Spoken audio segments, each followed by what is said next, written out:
போகர் மலை இன்னும் அவிழ்க்கப்படாத அமானுஷ்ய மலை. 3000 வருடங்கள் பழமையான ஆலமரம் கோவிலாக சித்தராக மாறிய மலை. புலிப்பாணி சித்தர் தவமிருந்த மலை. சித்த மூலிகைகள் தரும் சுனை ஊற்று உள்ள மலை. காட்டில் ஒலிக்கும் அமானுஷ்ய குரல்கள் இன்றும் கேட்கும் மலை. போகர் நவபாஷாணம் என்னும் விஷத்தை பஞ்ச அமிர்தம் கலந்து மருந்தாக மாற்றிய மலை.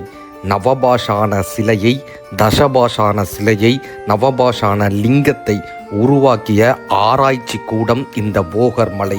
இந்த போகர் மலையில் உள்ள அதிசயங்கள் என்ன? இந்த போகர் மலையில் உள்ள அமானுஷ்யங்கள் என்ன? இந்த போகர் மலையில் உள்ள தெரியாத அற்புதங்கள் என்ன? வாருங்கள் இந்த காணொளியில் காண்போம். போகர் 14 சித்தர்களில் ஒருவர்.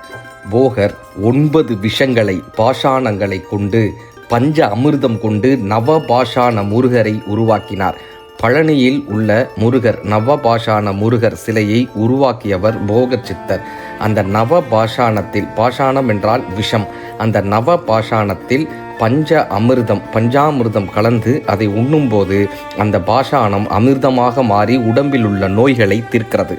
அப்படியாக நவபாஷான முருகர், தசபாஷான முருகர், நவபாஷான லிங்கம் என போகரும் அவரது சீடரான புலிப்பாணி சித்தரும் இந்த காடுகளின் மூலிகைகளை கொண்டு இந்த காட்டை மிகப்பெரிய மருத்துவ ஆய்வு கூடமாக பயன்படுத்தி இந்த சிலைகளை உருவாக்கியுள்ளனர்.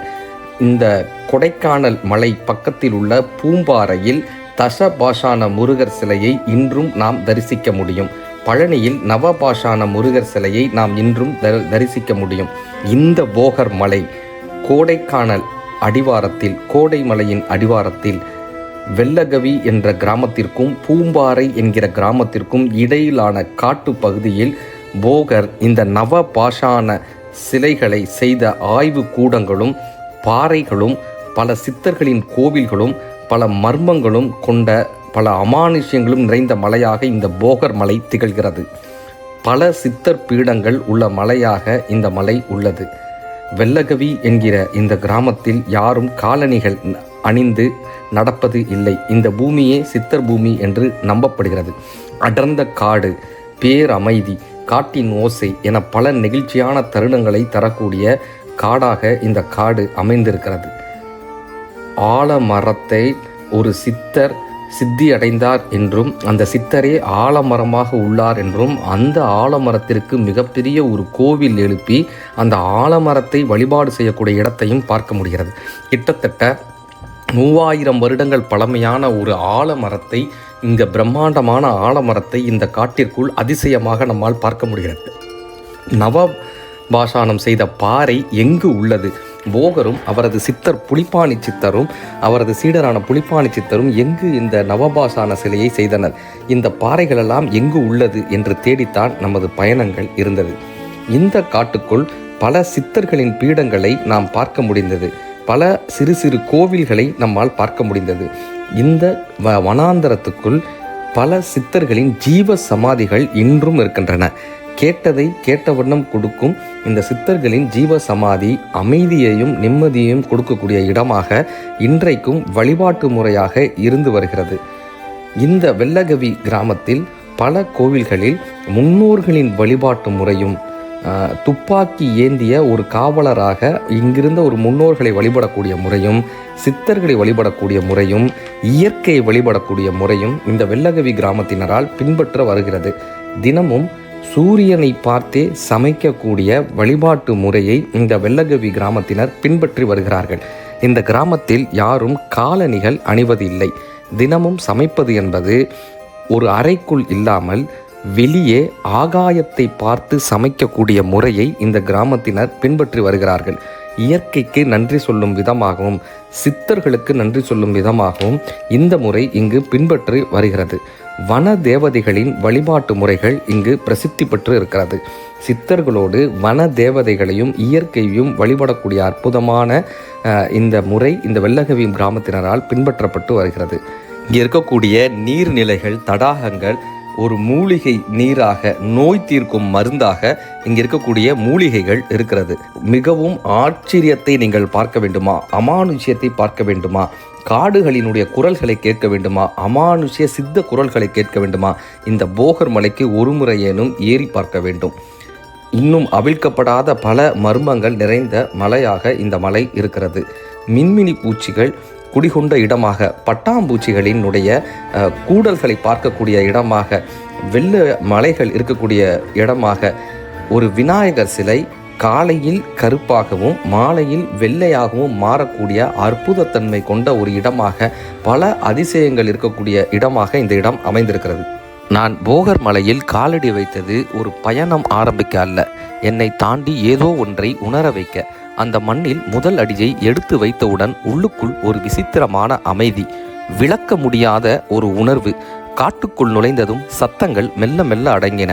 என் மூச்சின் ஓசை கூட எனக்கு பெரிதாக கேட்டது.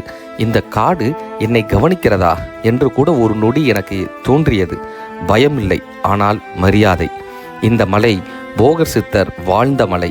அந்த நினைவு மனத்தில் வந்த நொடி உடலில் சிறிய அதிர்வு ஏற்பட்டது.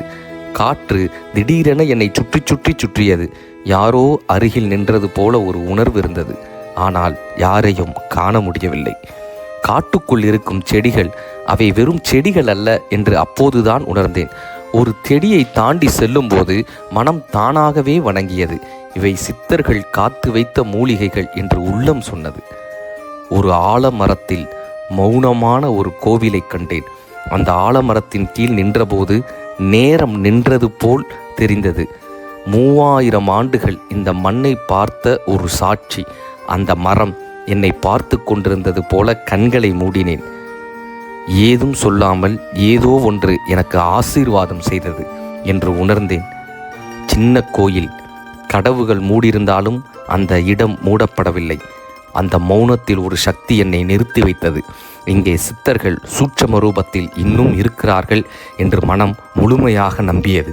இதோ இந்த பாறை, இந்த பிரம்மாண்டமான பாறை, லிங்க வடிவில் உள்ள இந்த பாறை, இந்த அற்புத பாறையில்தான் போகர் அந்த நவபாஷான முருகரையும் தசபாஷான முருகரையும் அந்த நவபாஷான மூலிகைகளை அரைத்த பாறை என்று சொல்லப்படுகிறது. இந்த பாறையின் அருகே நின்றபோது உடல் சற்று கனமானது. இதயம் மெதுவாக அடித்தது.